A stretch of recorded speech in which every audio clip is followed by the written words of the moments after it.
ঘুমটা ভেঙে গেল হঠাৎ। বাইরে কি ঝড় হচ্ছে? দাপাদাপি করছে জানালার পাল্লা দুটো। মাঝে মাঝে বিজলি ঝলকাচ্ছে।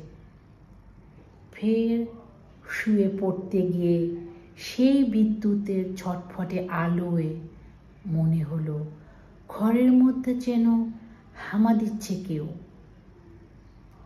কে ওখানে? কে? হামা কোনো শব্দই করে না।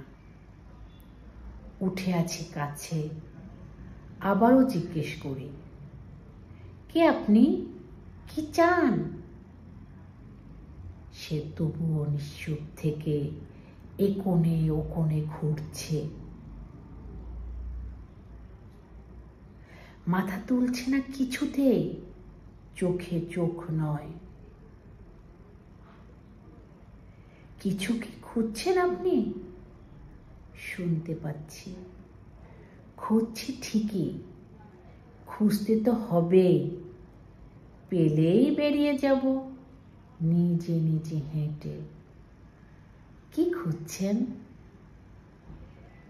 মিহিস্বরে বললেন তিনি। মেরুদণ্ডখানা। সেই মুহূর্তে বিদ্যুতের জলকালো ফের। চমকে উঠে দেখি একা নয়, বহু বহু জন একই খোঁজে হামা দিচ্ছে এ কোণে ও কোণে ঘর জুড়ে।